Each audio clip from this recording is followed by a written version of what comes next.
Welcome back. Today we're going to be looking at APIs in Python. So what are APIs? Well, you can explain them with this diagram. So we have a client, and this is your computer or your software, and you write some JSON and it sends a request. And there are different requests that have different purposes.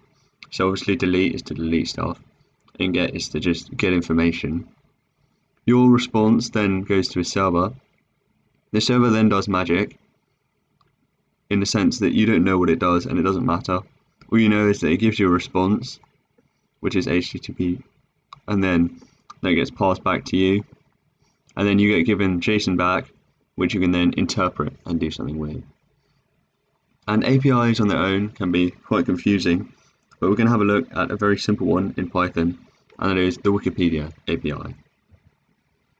So before we start writing some code, we should probably check out the API. So here I've got a folder where we're going to put some files in so that we can view them. But here we can go to the API. So the thing we're going to look for is the page content. And so we can see that if we go page, it gives us a list of API endpoints. And we can actually test these here. So if we try this one, you can see the response we get is these. So you can either generate data parser, HTML lint, and so on. And these are all the different things that you can do. So the first one we'll look at is getting a summary. So what we'll try and do is we'll try and summarize the Python web page. So the first thing you've got to do is import requests, and if you haven't got this installed, then you need to do it using pip. Then before we actually look at calling the API, we'll actually go to the Wikipedia page. So we'll get the Wikipedia page,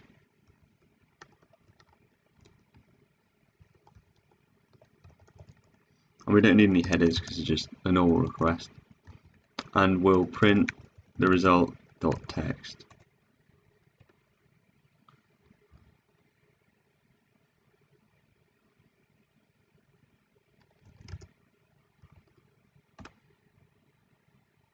And you can see it's printed out some HTML, but viewing that isn't that great.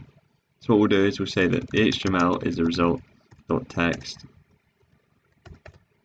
and then we'll open index.html, right, and we want to say that the encoding is UTF-8 because that's the encoding for the web page, and then we want to just write the HTML.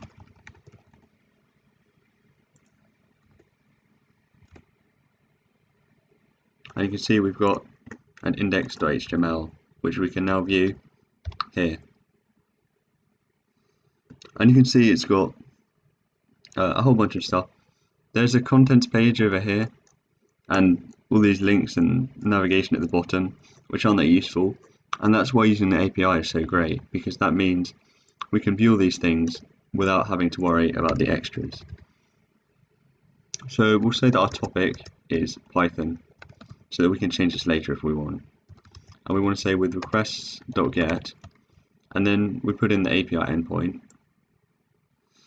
So wikipedia.org/API/recipe1/page/summary, because we're getting the summary, and then we put this here so that we can then format it with the topic.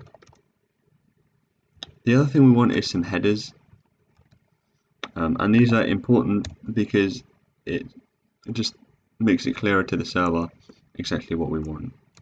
And the headers that we want are to accept application/JSON. This means we get the correct result back, and the char set is UTF-8, so we know that the result will be UTF-8 encoded, and we'll call this result, and we'll just print the result. And you can see we've got a 200 response. We can also print the result.json. As I said, the result comes back as JSON, and this is what we've got. We've got a type, a title, a display title, and so on. And then we've got the actual page that it came from, a list of revisions, and then the HTML at the bottom. So what we can then do is we can print the result.json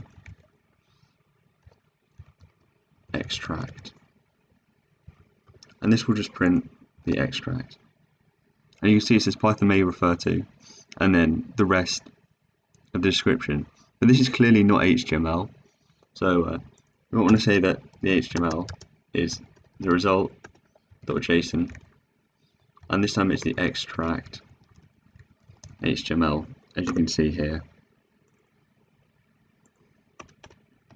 And then we want to open summary.html as file, and file.write the HTML. So we can run this, and it says that I've spelled extract wrong, and it's printed the extract and result. And we can see this page now says Python may refer to, and then has the summary, but this time as HTML, which is how we've got the bold, the italics, and the lists. However, if you remember our initial page, it doesn't have any of this stuff below, it's just printed out this. So what we might want to do is take the whole HTML, and for this we can look at the documentation and go to HTML, and this will give us the whole HTML. But it says that what we get back, if we call an example, is just a string. So if we then change this, instead so that it says page HTML, this time the HTML is the result.text.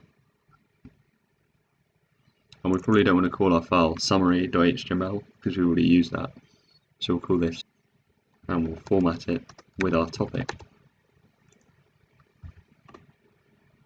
And you can see we've had a 200 response. And you can see now we've got the whole page, and we haven't got the bit at the bottom that you see from here. And this means that we can click here and it says Python programming language.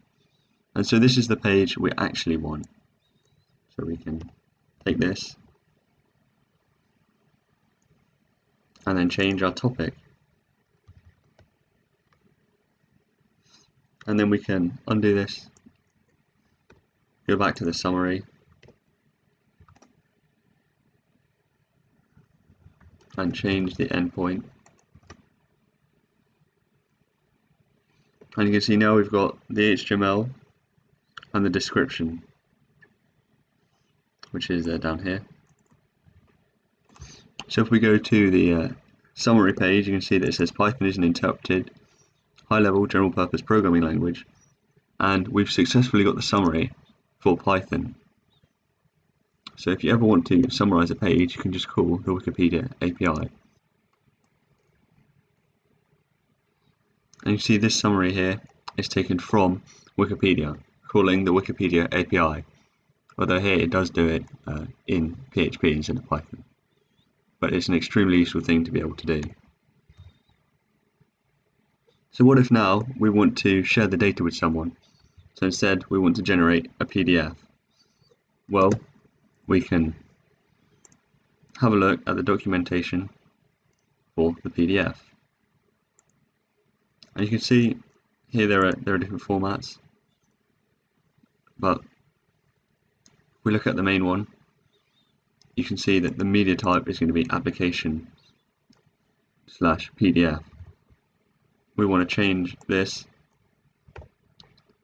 firstly so it's PDF, and so that it accepts application/PDF. And so there won't be any JSON in the result, but we can just print the result.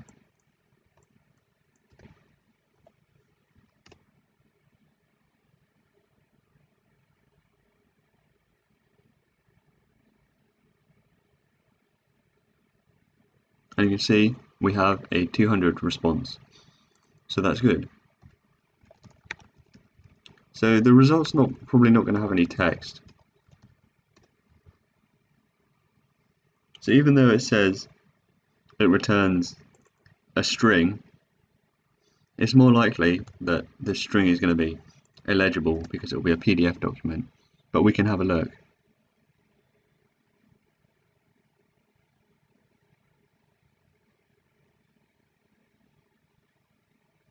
And as you can see, it's tried to print out the entire PDF. So while that happens, we'll say that our PDF is equal to the content, and this time we want to open, and now you can see it's going through the actual bytes, whereas before it was just looking at the text. And you can see Visual Studio has just crashed, and you can see that I've done a keyboard interrupt to stop it crashing again. So this time we'll open the topic.pdf, and this time it's WB because we're writing bytes as file, and of course we've got to format this. And then we want to file.write PDF.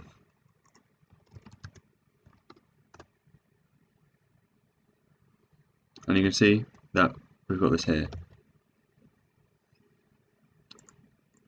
So if we then go to .pdf, you can see it's generated the whole Wikipedia page as a PDF, which is very nice. So you can see that this is something you couldn't do just by scraping the Wikipedia page. It's very cool. It's a lot of fun. You can play around with different pages. So hopefully you've enjoyed this video. You've learned how to use APIs in Python, especially the Wikipedia one. And I'll see you again same time next week. Till then.